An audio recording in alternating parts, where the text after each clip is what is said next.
Good evening, everyone. This week's parsha is Parshas Eikev, Tavshin Pei. So we're reading this week's parsha. V'shamartas mitzvahs Hashem Elokecha. You shall guard the commandments of Hashem your God. V'leches bidrachav, to walk in His ways, u'liyara isai, and to fear Him. What is the meaning of those words? V'leches bidrachav, to walk in Hashem's ways. And the Gemara teaches us, Talmud teaches us, that to walk in Hashem's ways means to emulate the ways of God. And as the Talmud explains, Mahu rachum afatarachum. Just as He is merciful, you should be merciful. Mahu goimel chasadim, just as God performs acts of kindness, afatah, so too you should do acts of kindness.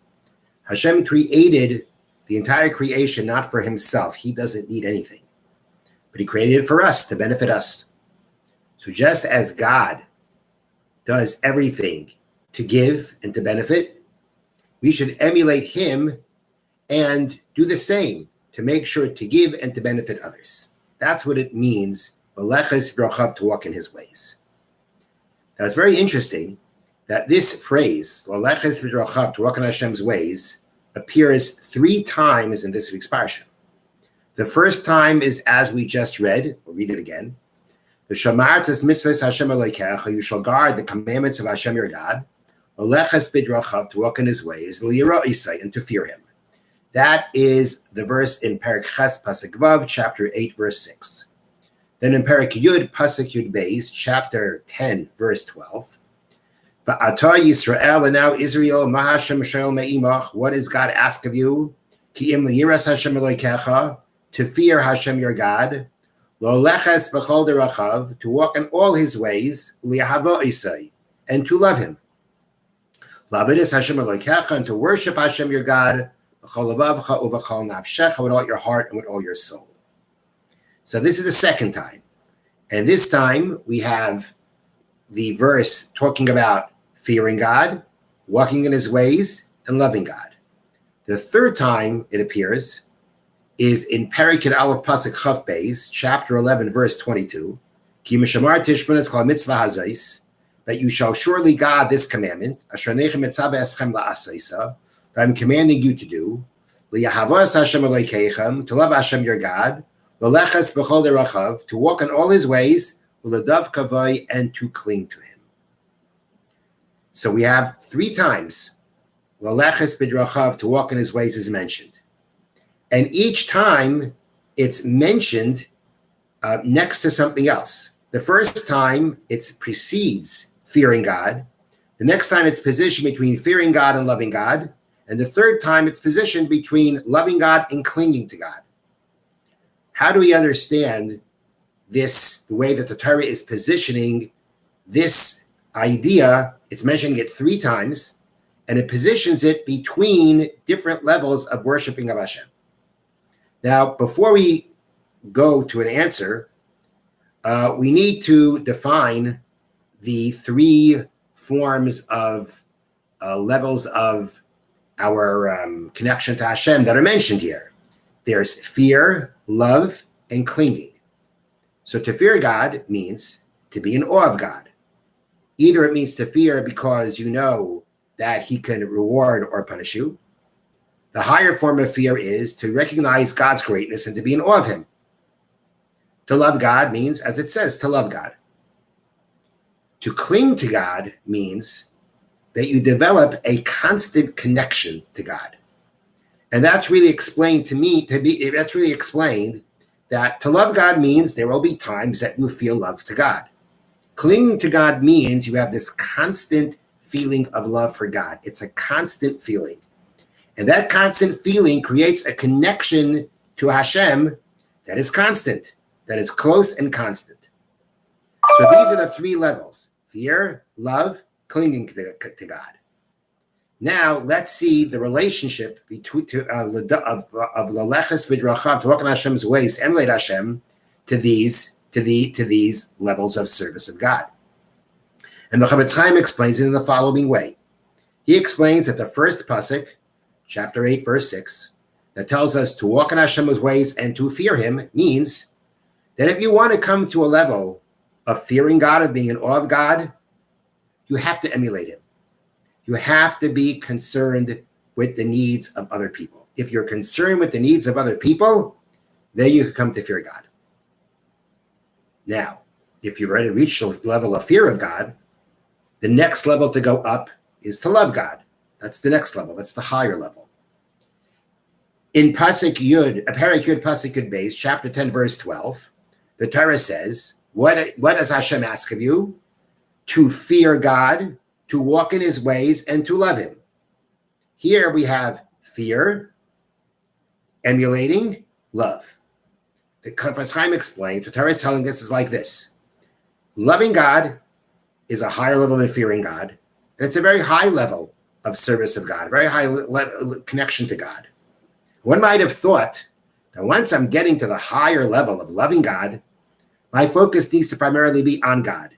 I can't be involved in matters of, this person needs that, this person needs that. You have to be focused on God. If you want to develop a love of God, which takes effort, to truly love God means to contemplate the ways of Hashem, the wondrous ways of Hashem in this world. It takes a lot of contemplation, a lot of focus to be able to come to loving God. So one might think that at that point, you can't be focusing on people's needs. You got to be focusing on God. And therefore the Torah says, nope. I ask of you, Hashem says, to fear God, to fear me. And now if you want to go to the next level, you need to continue emulating Hashem. Just as to get to the first level of fearing God, you had to first emulate Hashem to get to that level. Now to get to the next level of loving Hashem, you must continue emulating the ways of Hashem. You must continue being focused and sensitive to other people's needs, following the ways of God. That's the second pasuk. The third verse, chapter 11, verse 22, tells us, you shall guard this mitzvah that I command you today to do it, to love Hashem your God, to walk in all his ways, and to cling to him. Here the Torah is saying, you've reached the level of loving God. Now you want to get to clinging to God. Now you want to develop this intense connection, this intense constant connection to God. Well, at this point already, now I have to be totally focused on God. I can't be focused on mundane matters of what people need. I need to be focused on God. If I want to be able to develop that connection, I have to be contemplating God constantly. I can't focus on something else, on anything else. Therefore, the Torah teaches us, you are to love Hashem, and if you want to go to the next level of clinging to Hashem, you have to continue loleches b'drachav. You have to continue emulating Hashem's ways. You have to continue being kind and giving and sensitive. To reach any level of service of Hashem, you need always to emulate his ways. We need always to emulate his ways. And that means to be giving and caring and to be sensitive to other needs. Otherwise, you're not going to get there. That is what the Torah is teaching us here. 3 times, repeating this to tell us to reach any of the levels that we are meant to strive for, it must be accompanied by emulating Hashem. The Chavetz Chaim points out that the first time the Torah mentions emulating Hashem, it says to walk in his ways and to fear him. The next time before loving Hashem, it says to walk in all his ways and to love Hashem. And the third time it says to walk in all his ways and to cling to him. The second and third time, it says to walk in all his ways. And the Chavetz Chaim explains it in the following way. The first time it says to walk in his ways and to fear him, which means the prerequisite for fearing God is to emulate him. You emulate him, whatever emulating means. You might think, though, that even if you're telling me to emulate God in order to get to loving God, well, maybe I should do it, but I should tone it down a little bit because I do have to be focused on God. And therefore, perhaps I can be less focused on emulating him and more focused on God. Therefore, the Torah says to walk in all his ways. No, you have to emulate him in all ways. You have to keep up to the fullest, caring about other people. And the third time, clinging to God. Maybe then already I can kind of not focus on all aspects of emulating God. Because after all, I'm trying to cling to God. I should be focusing more on him. No, says the Torah. To walk in all of Hashem's ways, to always be at the fullest focus, at the fullest height of caring for others in order to reach the highest levels of connection to Hashem.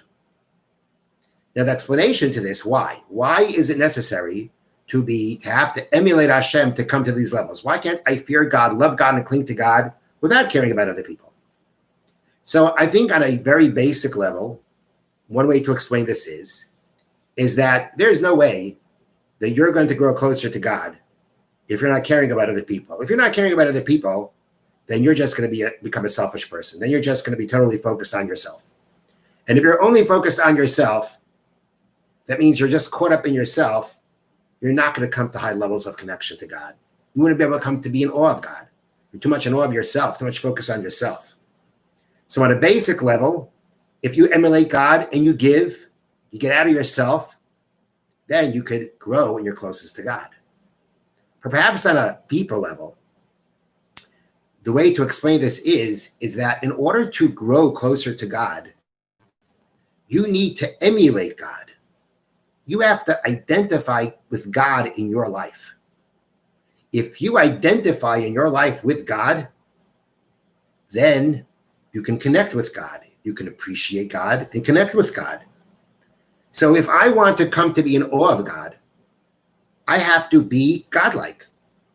If I'm godlike, which means I live my life with God, and not only that, I make sure to emulate him. And when I emulate him by being kind and understanding I'm doing that as emulating God. So I am living my life like God, as God interacts in the world. Then I identify with God in my life, and therefore I can come closer to him. But if I don't identify with God in my life, if I don't emulate him, if I'm not godlike, if I just take care of myself, I don't take care of others, that means that I'm not my focus of life is not the way God focuses on the world, and I'm not godlike, then I'm not going to be able to fully appreciate what God is and to be able to come closer to him. And perhaps on another level, God is not going to want me to come closer to someone who's not godlike. The Zohar says,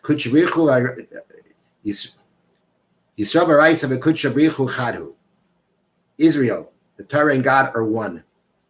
In our essence, we're one with God. And to be one with God, we have to be like God. So in order to be able to grow closer to God, we have to be like God. We have to live like God acts. We have to act in our lives as God acts with us in our lives and with the life of the world. If we identify with God, we can become closer to God. So this is the idea of laleches b'drachav, to emulate Hashem's ways, which means to be kind and giving and caring as God is a prerequisite for any growth in our spirituality, growth in our Yiddishkeit, in our Judaism, growth in Torah, growth in becoming closer to God can only happen if we emulate God, which is to be caring and sensitive to others. And this also means that when we are caring and sensitive to others, we're doing it. We have to realize that we're doing it because we're being like God. It's not just a human function of being kind and being good. It's not just a mitzvah. It is emulating God, and it's important to bear that in mind when we do so. And just to show a few examples of how much emulating God is meant to be a part of our spiritual growth, it's important to see how being kind and sensitive to others has been a hallmark of our Torah giants, of the greatest personalities of our Jewish history. And not going that far back, being sensitive and caring to others was a major part of the lives of great Torah leaders, great Torah scholars. They weren't just scholarly. They weren't just involved in being scholarly. But an integral part of their life was being caring and sensitive to others. Because true greatness in Torah, true growth in Torah, true closeness to God can only come with caring for others. So let me share with you a few anecdotes. Rabbi Yitzchak Chanan Spector was the Rav of Kovna, Lithuania. He lived over 100 years ago. And in his time, he was the recognized leader of Lithuanian Jewry and very well recognized throughout European Jewry. And he had a close friend who was the rabbi of the city of Mir in Poland. His name was Rav Leo Baruch Kamai. And when Rav Spector passed away, Rav Kamai was beside himself. And he would tell others about what kind of a person Rav Spector was. And he told the following story. Two very wealthy individuals came before Rabbi Spector with what we call a din Torah, a dispute, a monetary dispute, which they came to settle in a basin in a Jewish court of law. And they came to the basin, the court of law of Rabbi Spector. And a basin, a rabbinic court of law, has to have at least 3 judges present. That's what it consists of, 3 judges. And in this case, there was Rabbi Spector, Rabbi Kamai, and another rabbi. The people involved in the dispute laid out their dispute and their claims. And then Rav Spector, Rav Kamai, and the other Rav basically went into a room to deliberate and to discuss all the issues. And it was a very big case. There was a lot of money involved. It was very complicated. And it needed time and effort and concentration and discussion amongst the rabbis to come to a settlement, to settle the dispute. Now, at the same time, Rabbi Spector had a student whose name was Eikev. And Eikev had received a letter being called to the Russian Army draft board. He was being drafted into the Russian Army. And you didn't want to be drafted into the Russian Army. It wasn't safe, physically and especially spiritually. And any yeshiva student who's called to the draft to be drafted, always try to find some way of getting out. So at the same time that this din Torah, this dispute was being dealt with, this Eikev had to appear in front of the draft board. And everyone was very concerned. Everybody was very nervous. Everybody was praying for him. And while Rav Spector, Rav Kamai, and the other Rav were deliberating, the door to their room opens, and one of the students puts his head in. One of the students, Rabbi Spector, puts his head in, and he says, "Great news! He's not being drafted." When Rav Spector heard this, his face shined. He said, thank you so much for letting me know. I bless you with long, healthy years for bringing me this great news. The student left. The rabbis returned to discussing the case.